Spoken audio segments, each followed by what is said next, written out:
Great. Hello, everyone. Good evening, good morning, wherever you are. This is Sadiq Sayed. I'm the General Manager for our clinical software and virtual care division in GE Healthcare. I'm calling in here from US. And today we are welcoming you for a panel discussion with our esteemed customers and guests here to talk about advantages and challenges of digitizing critical care medicine. So with us, we have Dr. Uma Nambiar, Dr. Paul Henry, and Dr.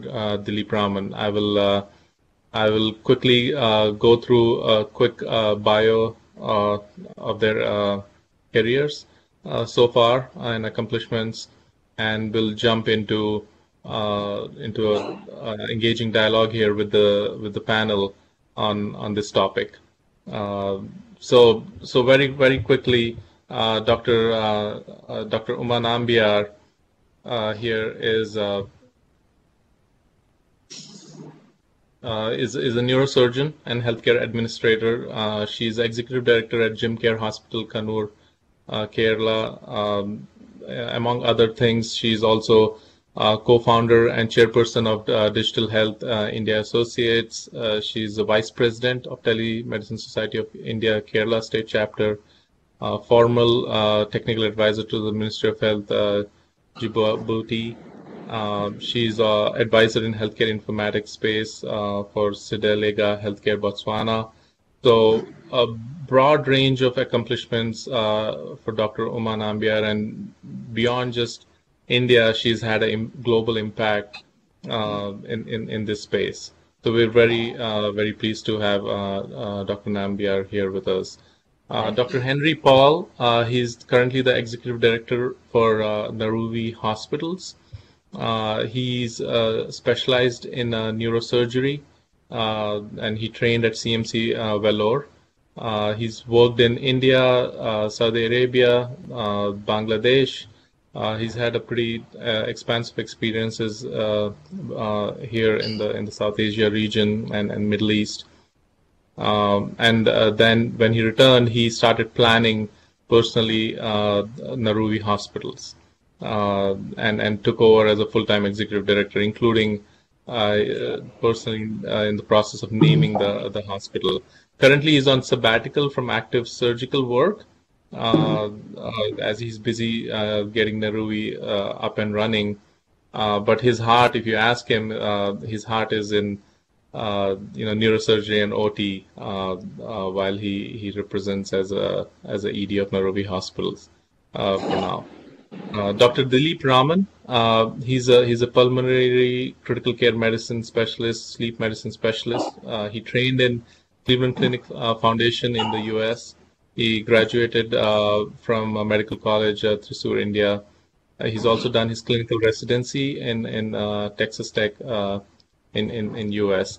And when he returned to India, he co-founded Cloud Physician Healthcare Services, basically a technology and medical services enabling remote ICU care right now to more than 200 ICU beds in India across 7 states. So as you can see, we have a richness of experience, global impact that these physicians have had, and on a journey to really impacting critical care medicine. So again, welcome again, Dr. Paul, Dr. Uma, and Dr. Dilip. Thanks. Thank you. Thank you. So in the broader context of what we are here for, especially post-COVID, when we see globally, there is a significant acceleration of needs for critical care medicine. It could range from basic equipment such as ventilators and monitors to actually the entire workflow of managing ICUs, ICU workflow for the patients. So there could be very different reasons why customers are accelerating this journey. It is primarily driven to drive more efficiency in the system, because if they have been on paper and now they have a huge influx of patients, they need to be on a digital platform to enable that. There are medical legal reasons that they need to do this. There are reasons why a full patient picture is required in a ICU when the clinical care team needs to look at a broader picture from labs, from radiology systems, from the devices itself, when they're making a critical call for the patient in real time.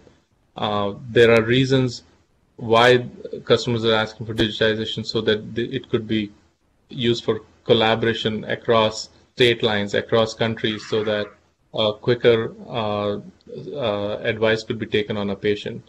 So when you look at this space, the use cases are varying, but the need for digitization, the underlying need for digitization, doesn't change.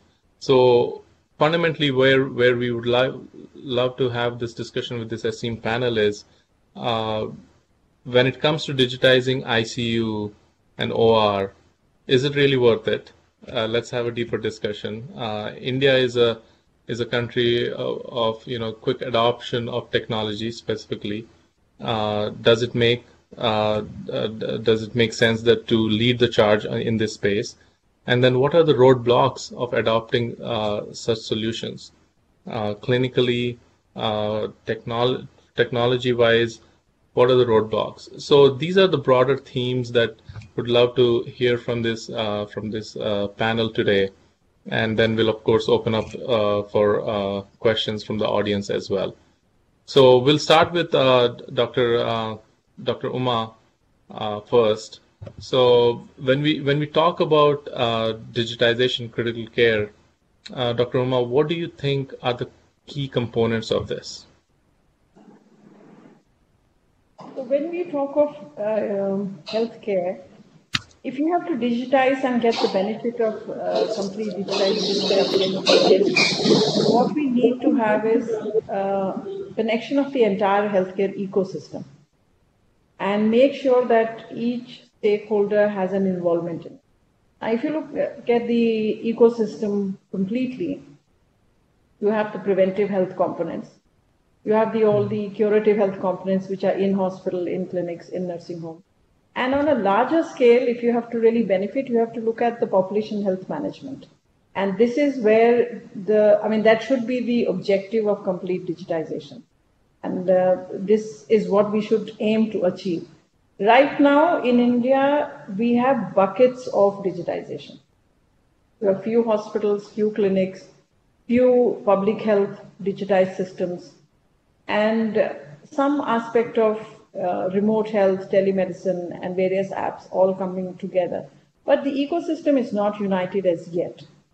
But that's what we need to ultimately have. And within the hospital, if you really see, it's a subset of an ecosystem, because within a large hospital, you have multiple aspects. You have the EMR, you have the HIS, you have the human resource management, you have the revenue cycle management, and also the entire inventory system. So they all also need to speak to each other and be connected. So this is what ideally a digitized world should look like, and this is where you will have the optimum impact of digitization in healthcare. Great insights. Thank you, Dr. Uma.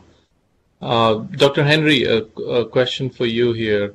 What do you think are the main objectives of digitizing critical care? Why should a hospital be planning for this? What would your message be to the management of hospitals? Am I audible? Yes, you are. Yes. So let me speak of my experience, which is very limited in this domain as of now. I did work in the Gulf, and there was a lot of digitization there, but in this part of the world, I haven't really gone into a hospital where things are completely digitized. The reason that we looked at digitization was that as you know, we are affiliated to the Henry Ford Health System in the US. Mm-hmm. So when I was there undergoing the what they call the initiation into this bungee jump, as I call it, I came across scenarios where paperless was the way to go. And so therefore we decided to go paperless day one. And we've been working towards it. And as we went towards paperless hospitals, which is about 4 years ago, we started work on this. We realized that the majority impact on health that we make in a super specialty hospital is in the intensive care unit. And therefore, we decided that we would digitize our critical care areas completely. So that was the next level of digitization that we considered to complete the whole run.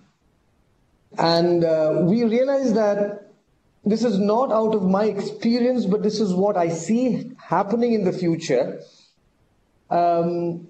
We realize that it's very important to be able to mine information, to go back and look at the things we are doing, to see whether we're doing the right things, to have a cross-check on all the activities that take place. And the only way to do that is to integrate the entire system. Now, digitizing a part of the hospital, having an EMR without a critical care system which is not integrated, doesn't really complete the picture, because once you have a paper interface between two systems, they just don't couple. Mm-hmm. So I feel that, one, digitization is the way forward, and I would say complete digitization or probably none at all. I'm being a bit candid about this. It's either all or none, because half done is as good as not done. Yeah. And the third reason is that we have a very strong link with our Henry Ford partners in the US, and a massive chunk of our collaborative effort is telemedicine, teleradiology, telepathology. That's number two. And number three is that Naruvi as an organization, we are not for profit. And we as an organization are looking at reaching out to peripheral hospitals across different parts of the country, not as a marketing exercise as much as an exercise to reach out to smaller hospitals that would do with the expertise that we have on board here. And for that, this would be a great tool to extend to the smaller institutions across the country. Now, this is how I look at it. Great. No, that's a great perspective.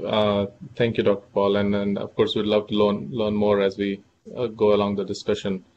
And how do you plan to mature that capability in the smaller hospitals? So, question for Dr. Dilip here. So, while India as a country could be a very quick adopter of technology when it makes economic sense, but we still do see a lot of lag in the healthcare space when it comes to adoption of digital tools and software.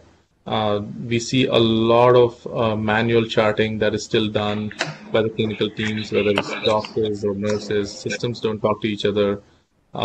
We see files being carried all over the place. So what is keeping hospitals in the country to adopt integrated solutions? Thanks for the question and very insightful comments by the previous speakers. What I would like to say that while this is a complex question to answer, many answers to this would involve that the end users have a certain level of resistance to adopting technology. That is the most common textbook answer you'll get in the way of people would say that nurses and doctors find it hard to leave paper and go on to a digitized record. And to a certain extent, that is true. We doctors, we love our pen and paper. No matter how illegible or legible the handwriting is, it ends up being what we are most comfortable with. That said, pinning the onus of uptake on the user is one of the tenets of designing wrong software. So, for example, if you want something to be taken up quickly, there has to be a certain degree of design element, design cognizance that goes into making sure that your product or whatever you're trying to use as a bridge to digitization has a low barrier. That has not been the case. So you can take the Henry Ford example, or you can take any major enterprise client in the US that, say, runs on a EMR. There are a bunch of famous EMRs. You have Cerner, you have the Epics of the world that started this journey some time back.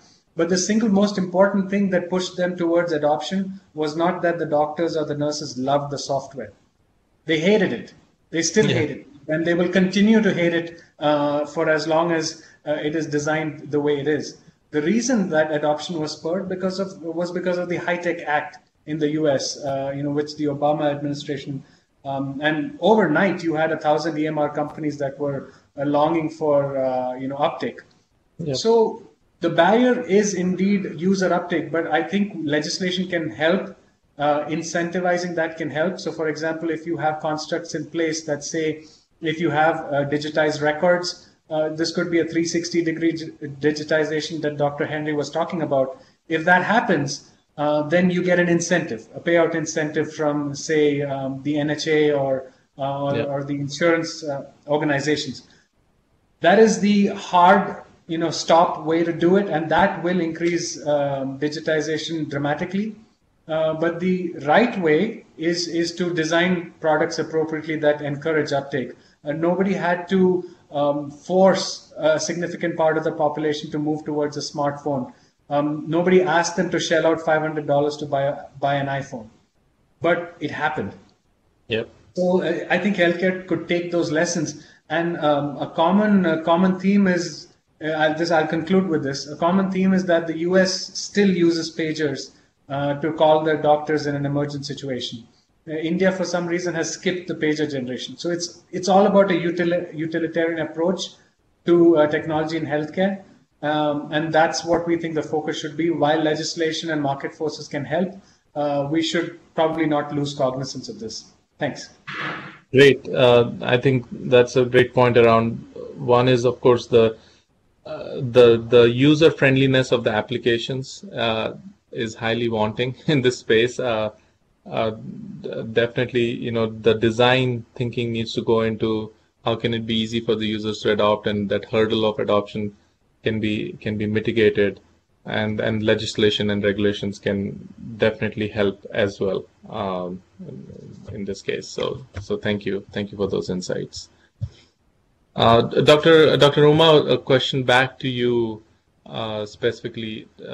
Any suggestions for providers like us or for hospitals when it comes to solutions in the critical care space, ICU or OR specifically? Any specific suggestions that we can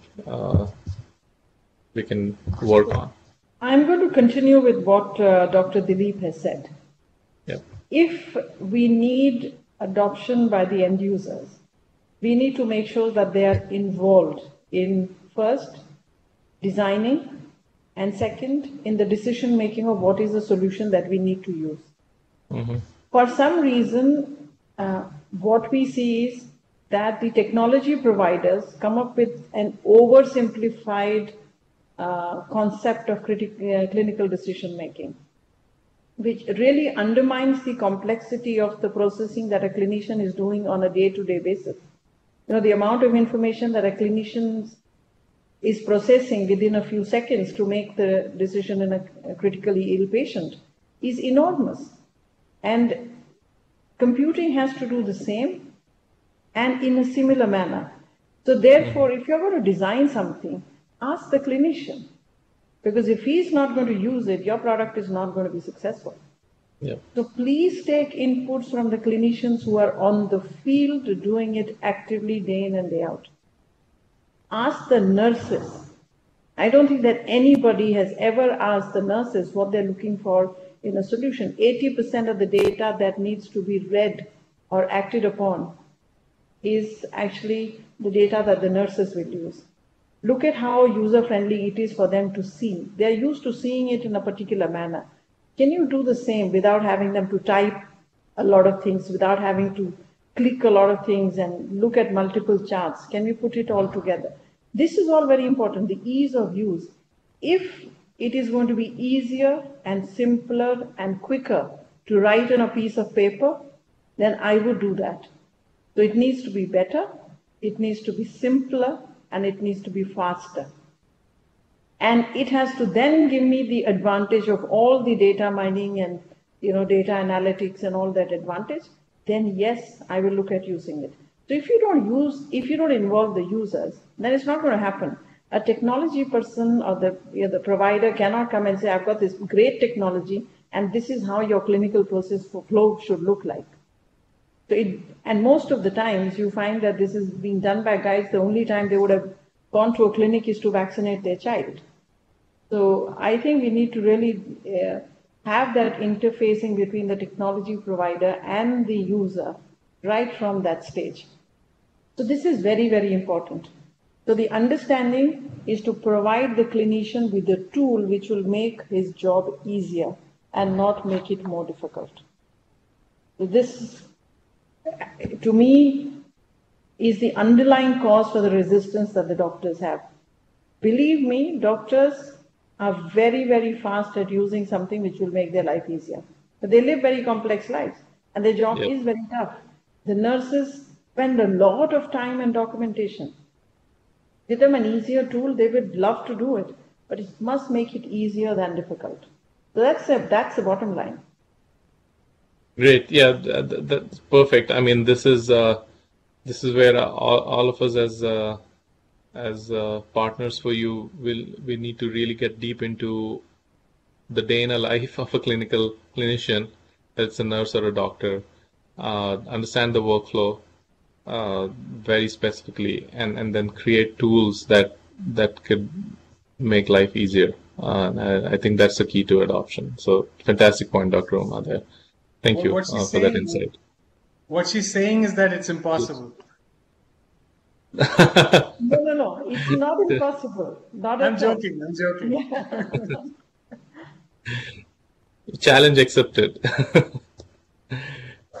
Great.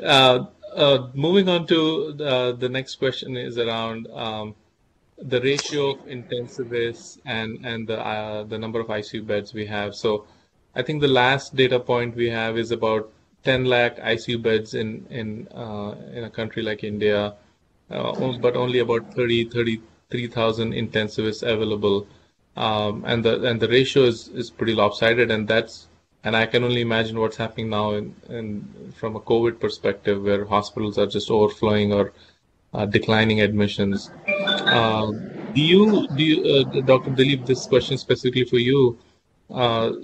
Solutions such as tele-ICU, will they truly help resolve the lack of specialists in the country? When you look at teleconsulting for patients, from where we are today to the long-term picture, how does it look like from your perspective? And you're running a medical services business, you're supporting hospitals across 7 states. So I'd love to hear your insights on the role of tele-ICU. Yeah, thanks for that question. I'll just rewind a little bit. The numbers that we have studied and looked at, there are only about 5,000 certified ICU consultants in India. 5,000, okay. Yeah, the number that you had is the anesthesiologists. Anesthesiology, while close to critical care, is not defined as critical care. So to be a certified intensive care specialist or an intensivist in the US, for example, you'll have to do a 3-year degree in either medicine or surgery, and then follow that up with a subsequent 2 to 3 year training in critical care. Yeah. The same thing applies in India. So when people say 30,000, what they mean is at least get us an anesthesiologist. So the definition is loosened there to allow for the constraints that we have in India. Mm-hmm. And the number of beds is hard to define because nobody is publicly collecting this with any degree of fidelity. The government sector has about 80,000 beds last count. And if you were to extrapolate some of the numbers from the private hospitals, it comes to around 3 lakh projected beds by the end of 2020, beginning of 2021. Now, that number could be much higher, like you're alluding to, but it's really hard to actually pin it. But either way you look at it, the ratio is lopsided. Now, as someone who does tele-ICU work, I can tell you that it is nearly impossible to replace a bedside consultant. That's not what tele-ICUs do. augment and complement what is there at bedside. In an ideal setting, you would like to clone every intensivist possible and have them at bedside 24/7. So that does not happen. So what we are trying to do in India in resource constrained settings, and even in the US, for example, nighttime coverage in the US does not have 24/7 intensive care specialists. So what tele-ICUs do is that they provide a second set of eyes. They are able to offset the decreased numbers of intensivists available to take care of these patients. So the reason that this becomes important is you would rather have an ICU. So for example, if you're ranking an ICU in accordance with their intensivist coverage, and let's say they score 8.5, if you have 24/7 intensive care coverage, nursing, and so on and so forth. In India, if you don't have an intensivist, let's say they rank at say 1.5 or 2, the goal of tele-ICU is to try and move the needle say to 5 or a 6.0 rather than aim for a perfect 10. That's ICU is something that is solving this problem and acting as a force multiplier. The force multiplier comes in, primarily the number of beds that a tele-intensivist can cover. So in the US, a single tele-intensivist can cover 120 beds with a good team. In India, we can do it to about 80, maybe pushing it to 100. And that is in stark contrast to what an ICU doctor can take care on the ground at bedside, which is about 15 patients or so, and you're done. Your mental capacity is full. So this is how tele-ICUs can act as a tool to help with the skill arbitrage, acts as a force multiplier, and ensure quality at scale. Great points there. Thank you. Thank you, Dr. Dilip. Moving to a question for Dr. Paul here. So, Dr. Paul, do you think nursing certification around some of the digital solutions should be added to as a curriculum to nursing schools? This is back to the discussion of adoption hurdles and a bit of change management here. What's your view on this? So I'm glad we came to that point. Taking on from where Dr. Uma left it, when we adopted paperless, one of the things that I said in the Henry Ford meeting was that we would have to go penless to actually become paperless. Mm-hmm. The moment you let pen into the hospital, paper creeps in. So for that, what we did was we planned this out. The hospital building has been going on for the last 2 years, but the hospital software has been under construction for the last 3.5 years. So what we did was exactly what Dr. Umar referred to. We got all the department heads and the people that use the EMR to give in their inputs to our IT team and the developers. So they've all been on board for the last 3 years and over. And we had a nursing director and a set of nurses working with the IT team to exactly dictate what they would want to use. So these are the two things that we undertook very early in the building of the HIS. The other thing that I realized, what Dr. Umar said again, doctors are not difficult to shoehorn into using an IT platform. It's just that it's got to be user-friendly.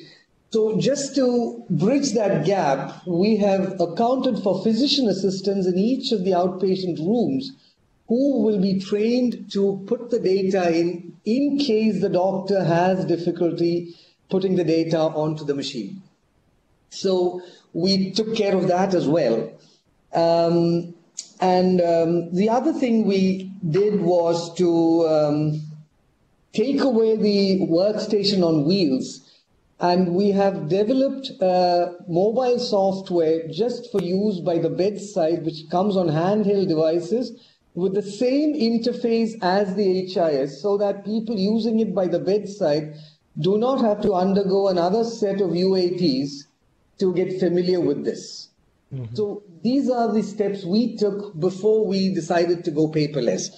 Now, getting down to the question that you asked about certification for nurses, I think it is very, very crucial, especially in the Indian context.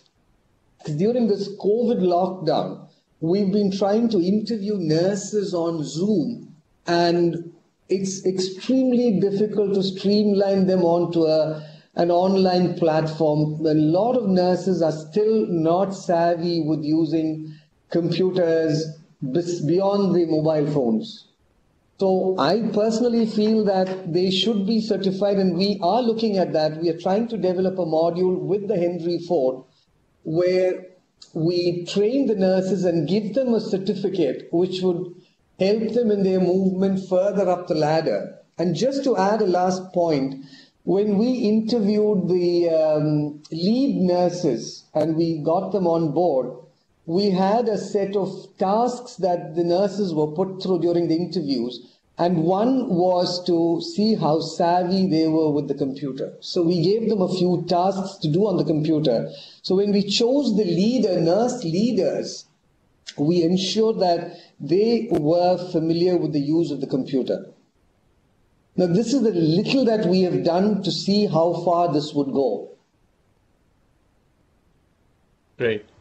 No, fantastic. I think you have few things in play here that you have personally implemented, and I think this is a bit of a best practice here for others to follow. So thank you for sharing that.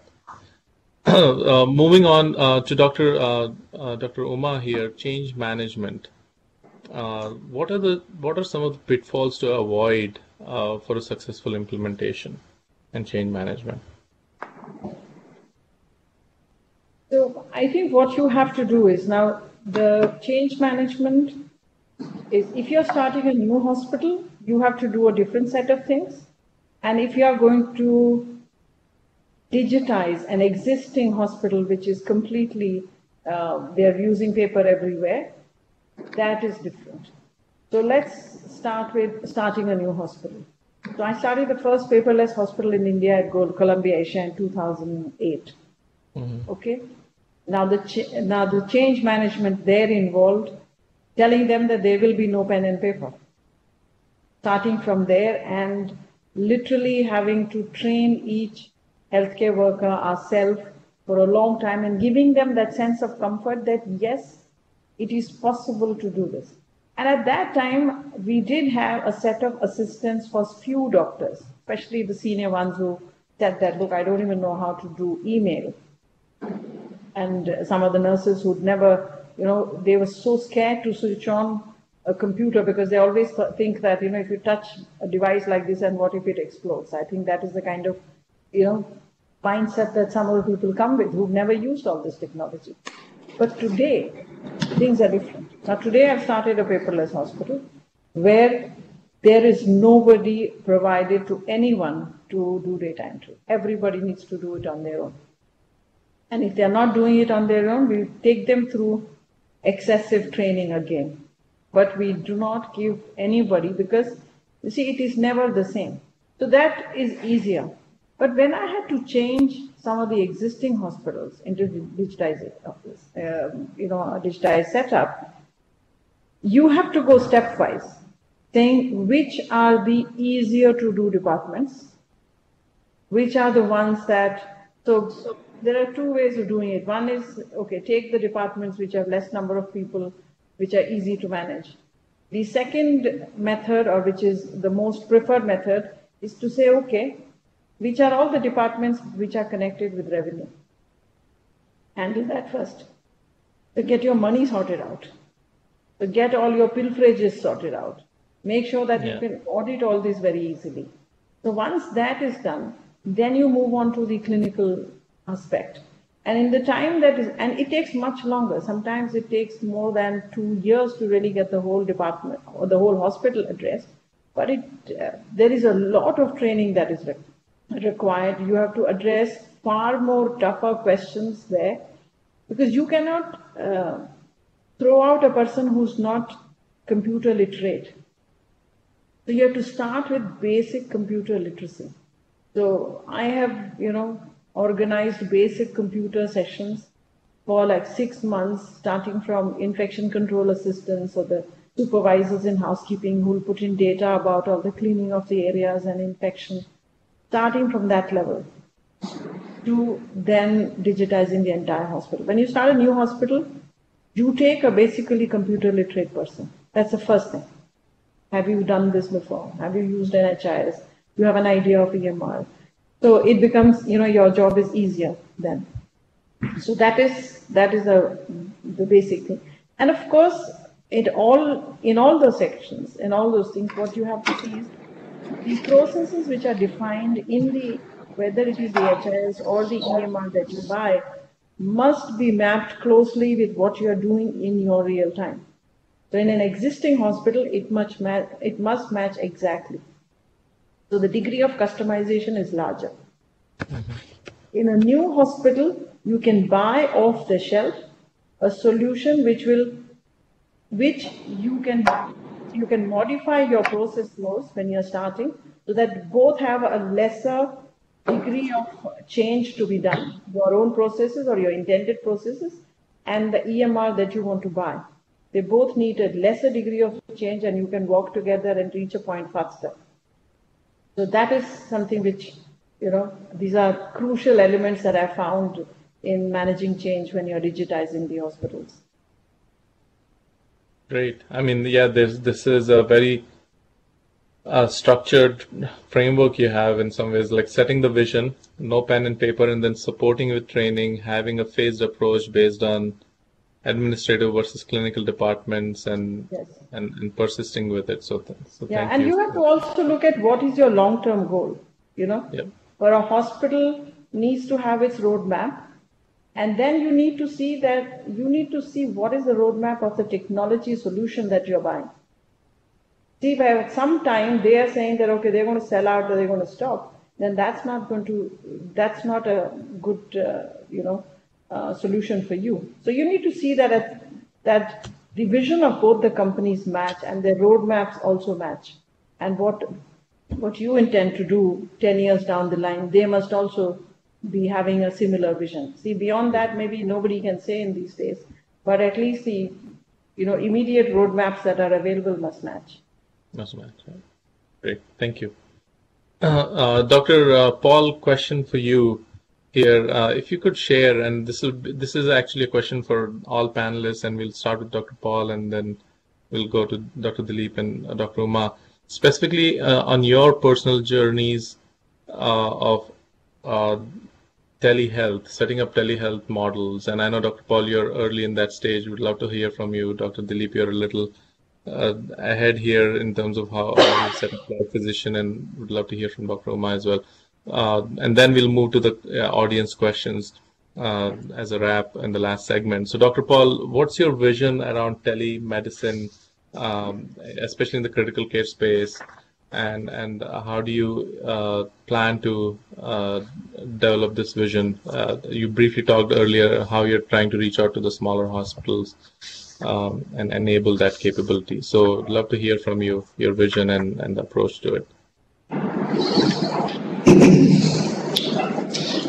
Honestly speaking, I haven't got granular enough about how we can reach out to the smaller hospitals, although the plan is definitely on the cards. But as far as we are concerned, the first point behind digitizing, as I earlier mentioned, was to put the whole thing together, make it a single piece, so that our work internally goes seamlessly. So us first. Now, two is we would be able to get inputs from Henry Ford and possibly from Dr. Dilip down the line whenever we are in need. So this is an eye-opener for me as well, that in the days when intensivists are so hard to find, we would definitely be able to reach out to Dr. Dilip, and over a period of time, what I'm looking at is smaller hospitals, especially in the Northeast and the Seven Sisters, the Northeastern states with who I'm in close contact with, the governments as well.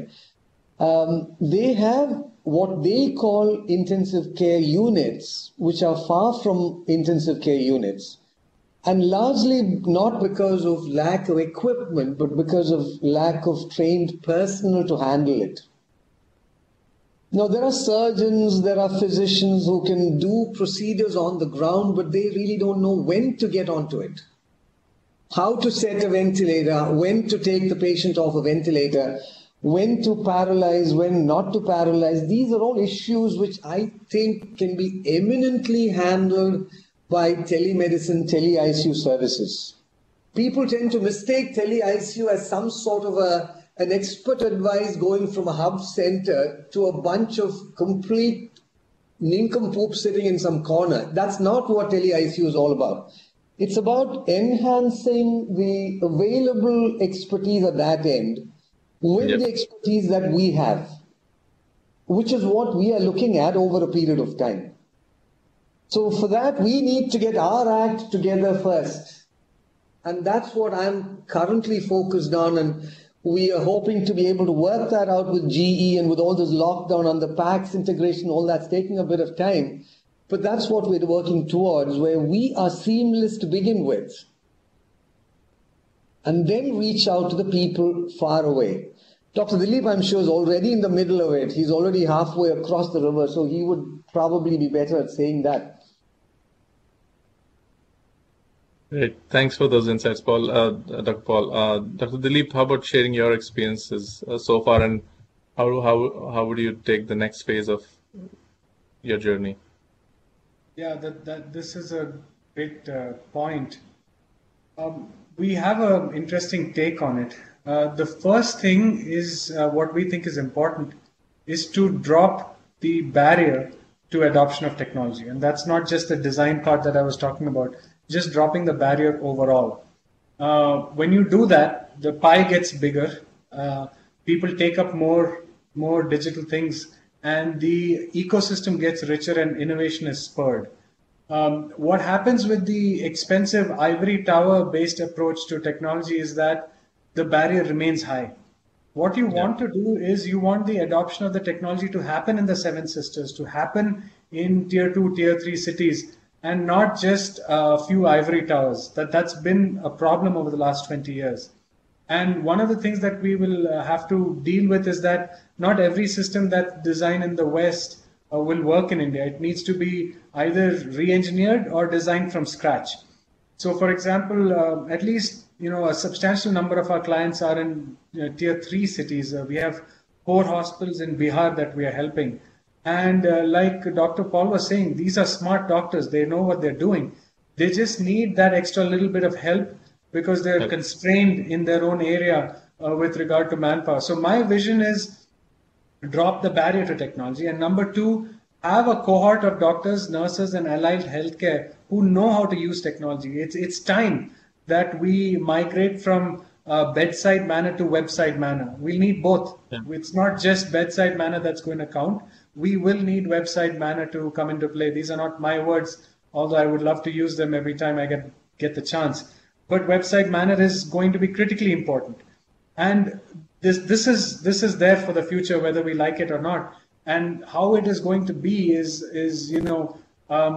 machine learning or AI is not going to replace doctors. But doctors who use artificial intelligence and machine learning tools are going to replace doctors who don't.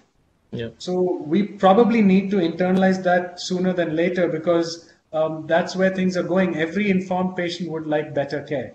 And AI does not need to be 100% perfect. It just needs to be better than the next human being in the line. That's the same case with the driverless cars, right? So I think our vision needs to be towards looking at technology as an empowerment tool rather than a threat to existence, which it clearly is not right now. Great. Thank you, Dr. Dilip. Dr. Uma, your journey on telemedicine and implementation of it and vision would be great. I fully agree with both Paul and Dilip on what they are saying. And I think there is a larger or a growing number of physicians and healthcare administrators who have now started to believe in this.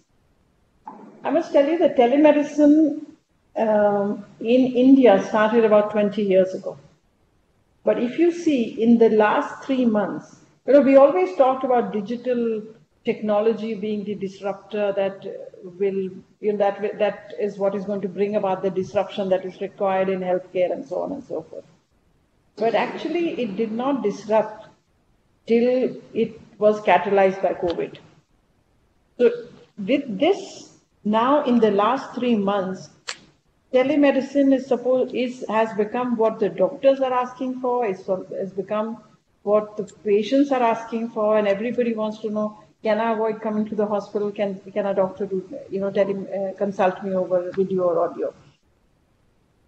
Coupled with this, an important thing happened in the country, which is on 25th of March, they legalized the telemedicine guidelines. So now it is legal to accept payment to consult a patient over audio or video. It was not happening before. The payment gateways are not there, and doctors didn't want to do it because, and also the protection that the doctor had. If you remember last year, there was a gynecologist who was penalized by the court because she advised something over the phone and the patient developed some complications and died. I think it was in Bombay. And this year, the telemedicine guideline clearly says that the doctor cannot be penalized for the guideline, for any advice which is given over a phone or an audio video consult. So this is a complete 180-degree turn, and this has empowered the doctors. It makes us safer. It makes it easier for us to consult patients. So today, things are now very different. I was involved in doing the registry of all the telemedicine solutions in India. We are doing that exercise as part of one of the projects that I'm involved in. There are more than 200 solutions that have applied for registration. And many of them have started, or, they have increased their business, or they've started being solicited by doctors only in the last 3-4 months.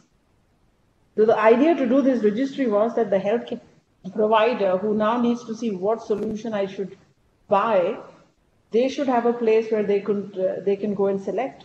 So that was the idea of actually giving them a menu on a site saying that you can choose from these. It will also then empower the technology firms which are providing the telemedicine technology or the tele-technology to actually develop a solution which matches the requirement of the user, because that's the platform that we want to do. Right. And this is, now we are extending it to tele-ICU and telepathology and all that, and we're going to evaluate these solutions and put them out, and maybe the exercise will be done by July. But that's on one end. In the hospital, yes, we use telemedicine. We are now interfacing our ICU and the EMR solution so that we can have an end-to-end journey complete for the patient, and that's probably this month we'll complete. So, this whole COVID thing sort of put us back to some of the development that we were to do, and we should have done it before. But the fact is that in a month's time, it will be completely interfaced. So not only we are a paperless solution, but we are also a completely 360 integrated solution at that time. So our HRs, which is from somewhere else, is done. ERP is there, PACS is there. So you have the whole thing. And we have telemedicine and remote centers for telemedicine, as well as we've tied up with remote centers for providing tele-ICU care.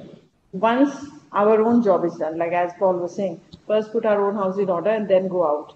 So I want to actually finish the challenges which I have within the hospital and then move out and help the others. But this is a possibility which I find in a tier 2, we are somewhere between a tier 2, tier 3 town, where we're trying to create, a facility where it is all possible to do, and much cheaper than what I would have done it in Bangalore or Bombay. Right. So at a low cost, and I can then extend this care, and my remote center need not be further down the line. It could even be a tier 1 town, because I would do it at a lesser cost. And that's, right. I want to really go up the value chain as well as down the value chain once I get this all done. And of course, we are looking at partners to help us in this and like-minded people to help us in this. But that's the vision that we have. Great. That we want to we want to remove this barrier of, geographical tier 1, 2, 3 distinction, and say that irrespective of where you are, you can actually integrate wherever else globally it is possible to do. I mean, if Henry Ford can do an integration in India, India would do backward integration with the US. Yeah, right? and that's a fantastic vision. That's a fantastic vision. Yes. Thank you for sharing that vision, all of you. In fact, it's a good segue into the audience questions, and in fact, the first question that caught my attention here is around the same notion. So, and this is up for any one of you to answer. But the question is around: do you think that more digitized and connected health systems globally, with the medical community, would have been better to respond to the current pandemic we are all dealing with, COVID-19? By exchanging patient data, faster learning from each other, what's working, prognosis, would connected health systems would have helped us deal with this in a better way? The answer is yes. In fact, the answer is that we are far better connected than the last pandemic. And therefore, we already have far more learning, far more collaborative research, far more number of collaborative trials that are happening across the world. And people are not differentiating between which part of the world they are coming from. They're working as one unit towards, the global good and the good for the humanity. And it is because we are far better connected that it is happening. Could it have been better? Of course, yes, it could have been better. So I'm sure 50, 100 years down the line, if we have to do the same journey again, the journey will be different. And it will definitely be easier for globally for the healthcare community. I mean, today you look at the speed at which you have information and, the way you are changing guidelines and the way you are learning and the way so much of collaboration is happening. So does this need also a bit more formal alliances where hospitals go and join these alliances so that they could share data with each other and collaborate? Or do you think this should be more of a by individual preferences and initiatives that this should be formed, or should there be a more of an alliance model where there is a mission for hospitals to get connected and health systems to get connected? So my view is that it has to be an alliance. Yeah. Right now what we are doing is individuals. It's very individual centric. Depends on the leaders, depends on a few individuals who will take it forward, and depends on some of the individuals who know technology and the healthcare space both very well. But if you have alliances, then you have even the less knowledgeable partners gain from, because then your determinant of success is the best alliance partner or the maximum informed. Or so in all spheres or multiple segments, you have very well informed and very successful partners, and they come together. You have a coalition which is going to do it very well. So. Great. Any other comments, Dr. Dilip or Dr. Paul? I think just taking on from what Dr. Uma said, once their guidelines are in place, I think there's going to be a lot more alignment in the way information is being disseminated, because the very tool that we're talking about, which is information and sharing information and so on, is being grossly misused by people who don't have the rights to do it. And a lot of misinformation has actually turned this pandemic into a much worse pandemic than the coronavirus ever intended. And I think with these guidelines in place, I think that sort of misuse of these rights will come down, get streamlined, and people will know exactly where to go for the right information and who to get in touch with. And I hope you're successful, Dr. Uma, in getting this off the ground as soon as possible. Wish you all the best for that. Thank you so much. And I do want to mention that this is a national objective today to actually use digital technology in healthcare.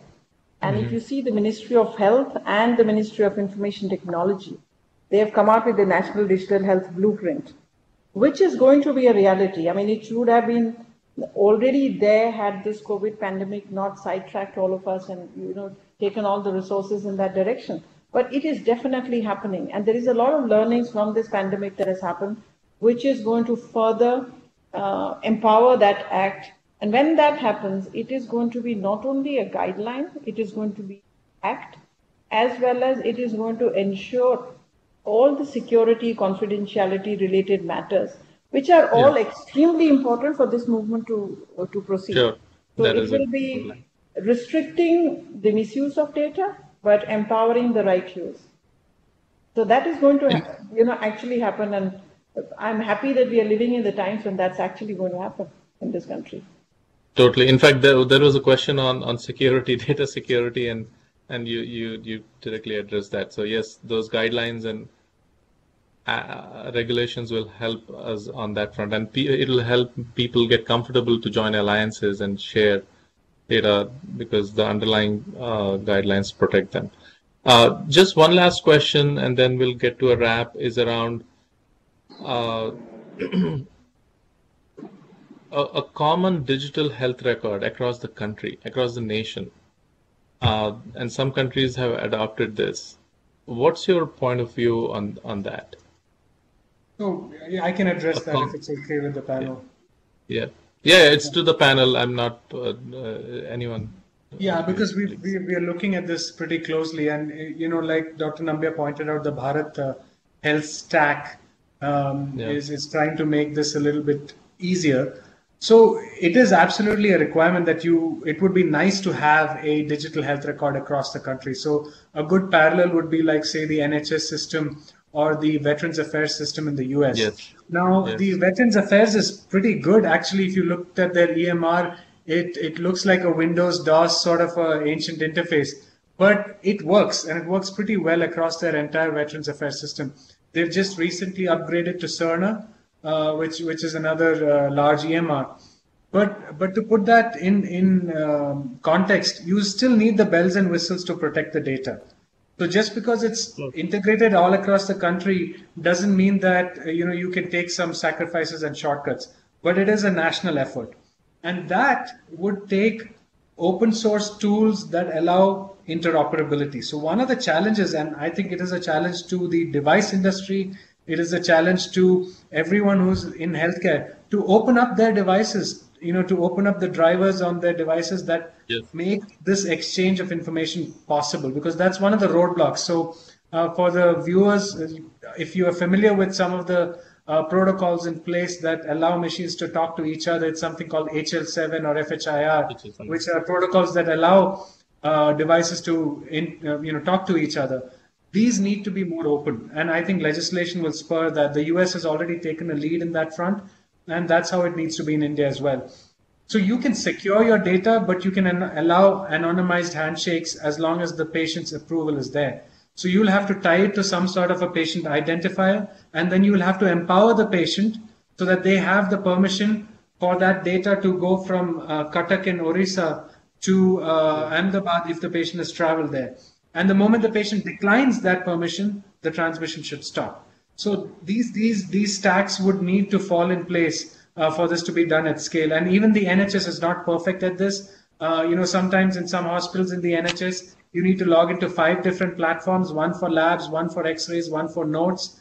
It just can't be like that. All those things, India has the opportunity to skip the pager generation and leave that legacy structure behind and go straight to a seamless, well-designed platform that's designed for this century and not 50 years in the past. Great, fantastic. Thank you. I wish we had more time here. This is such a rich trove of insights from you all, but unfortunately we'll have to come to a conclusion today. But hopefully we keep the dialogue going. When I look at this last 60 minutes, amazing insights from you all, ranging from how do we reduce the adoption hurdle by making the applications more user-friendly, legislations and regulations that can help with adoptions, setting a vision like no pen and paper, and then support with training, and really, all or nothing approach, Dr. Paul, that you mentioned, like never jump in half-hearted, like go all in or just don't do it, right? So that sharing your journeys across, how you are looking at telemedicine from early stage to more advanced stage, and you all are in different stages of the journey, enabling a more interoperable platform across the nation so that patient data can be shared, or connected health systems. So I think we touched upon a lot of topics here, and we'll also, of course, summarize it for the audience. So thank you so much. Thank you so much for all the insights, and we truly appreciate this engagement here on this panel, and we hope to keep the dialogue going. This is much appreciated by everyone here. Thanks for having us. Thank you. Thank you so much. Thank you. Thank you. Thank you. We enjoyed it too. Yeah, Yes, and thank you, thank Paul you. and Guru. It's good. Yeah. Bye. Bye. Pleasure. Yes.